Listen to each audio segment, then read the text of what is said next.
I remember the exact moment my heart stopped on the operating table and the impossible realization that I was watching my own body from above.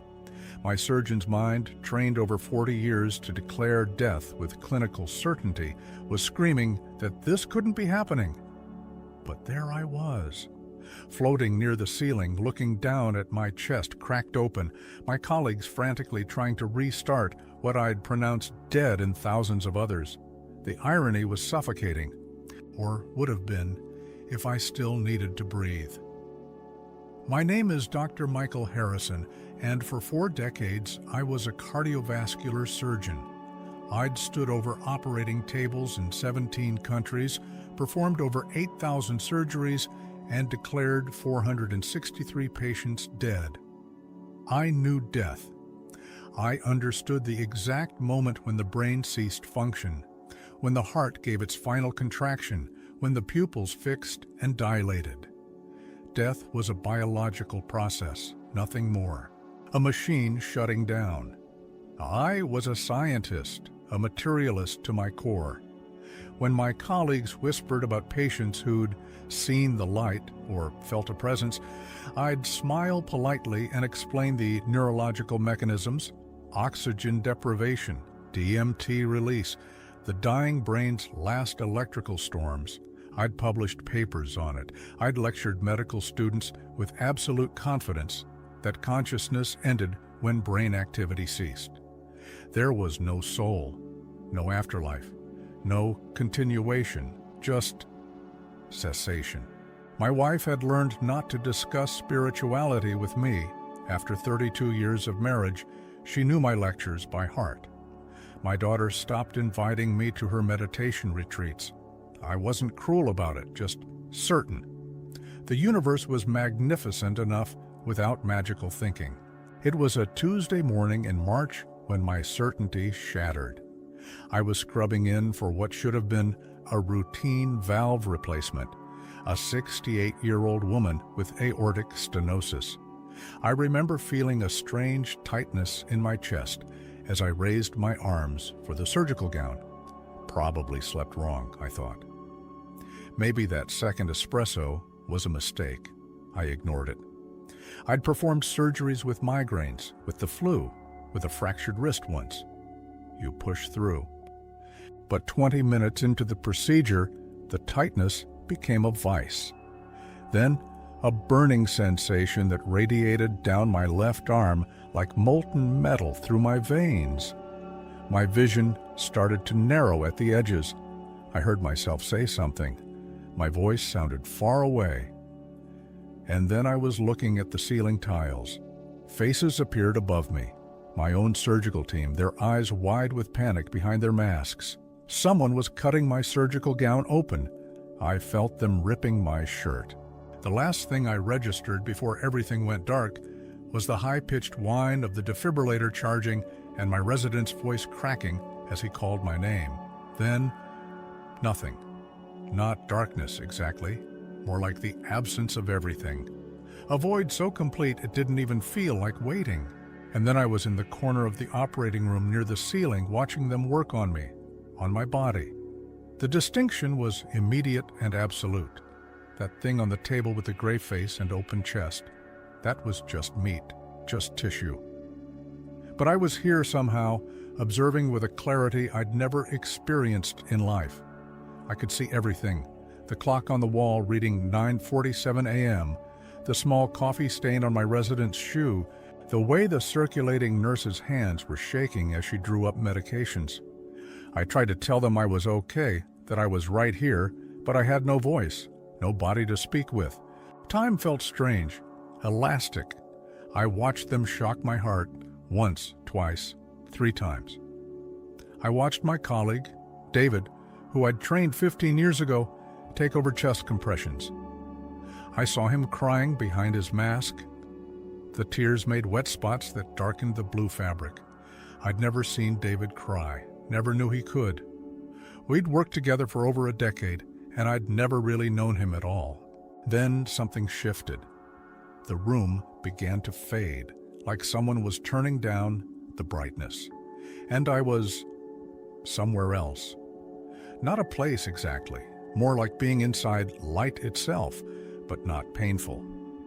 This wasn't the harsh fluorescence of the OR. This was warmth and peace and belonging, all compressed into something my surgeon's vocabulary couldn't capture. Love, maybe, but that word was too small, too human. I became aware of a presence, not a person, more like an awareness that held me without hands, saw me without eyes. And then, the review began, not like watching a movie. I was in the moments again, but with a horrifying addition. I felt what others felt. Every interaction, every decision, every casual moment I'd forgotten. I relived telling Mrs. Patterson her husband hadn't survived surgery. I'd done it so clinically, so efficiently. 43 seconds I'd timed myself once to deliver death news and exit, but now I felt her grief. The way my cold efficiency felt like a slap. The way she'd needed just one more minute of human connection. One question about whether he'd suffered. I'd been too busy, too important. I relived the morning I'd snapped at a surgical nurse for handing me the wrong instrument. She'd been new, terrified, working a double shift because her daughter was sick. I felt her shame, her fear she'd be fired. The way she'd cried in the supply closet for 20 minutes, and how that moment made her doubt herself for years, over a retractor, over my irritation at a 2-second delay. But there were other moments too, a surgery where I'd stayed 4 extra hours, refusing to give up on a teenager everyone said was too far gone. I felt his mother's gratitude, the way that boy grew up, became a teacher, touched hundreds of lives. And that ripple, I could see it spreading forward. Every kindness creating more kindness, every cruelty creating more pain. I saw my daughter's face when I'd missed her college graduation for an important surgery. I felt her disappointment, her resignation. The slow way she'd stopped expecting me to show up. I'd told myself I was saving lives, that she'd understand. But I felt her realization that I'd chosen work over her. Again, always again. And then, the presence communicated something, not in words. More like understanding downloaded directly into my consciousness. I'd been so wrong. Death wasn't an ending, it was a transition. Consciousness wasn't produced by the brain. The brain was like a radio receiving a signal.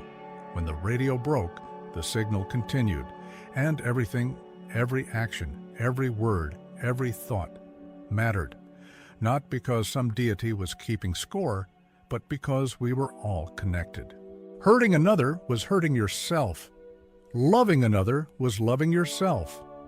It was physics, not religion. A law as real as gravity. I understood that I had a choice. I could stay here, in this peace, or return. But returning meant pain, meant remembering all of this while trapped in a body that had failed me, meant living with the weight of every moment I'd wasted, every connection I'd dismissed, every certainty that had been wrong. But I also saw my wife's face, my daughter's, the patients I hadn't met yet, the lives I might still touch if I chose differently this time. The decision wasn't conscious. It was more like falling backward into cold water, sudden and shocking and violent. I felt myself slammed back into my body with a force that felt like being hit by a truck. Pain exploded through my chest. My lungs burned as they inflated. Every nerve ending screamed. I heard the monitor's steady beep, heard David's sob of relief, heard someone say, "He's back," like I'd returned from a business trip instead of the other side of death. I opened my eyes to faces I knew but saw differently now. These weren't just colleagues, they were souls I'd worked beside for years without really seeing them. David was holding my hand. I'd never noticed he did that, held patients' hands. I squeezed back, and he understood somehow. Later, he told me my eyes were different. That something fundamental had changed. The recovery was long. Triple bypass.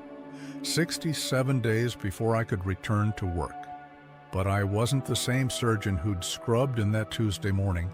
I started spending time with patients before and after surgery, really talking to them, learning their fears, their families, their lives beyond the pathology.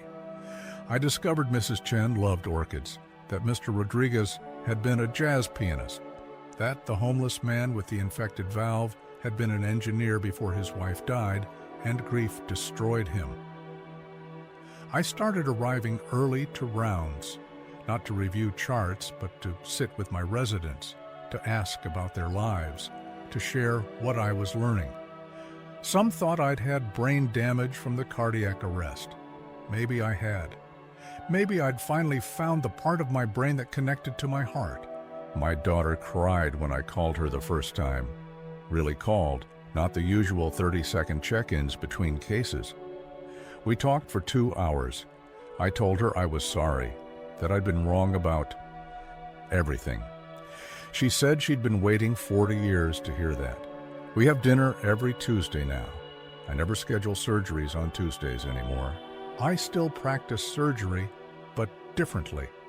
I hold space for mystery now. When patients tell me about seeing deceased relatives during their surgeries, I don't explain it away. I listen. I honor it. I tell them about my own experience, carefully, professionally, but honestly. Some colleagues think I've lost my edge. Maybe I have.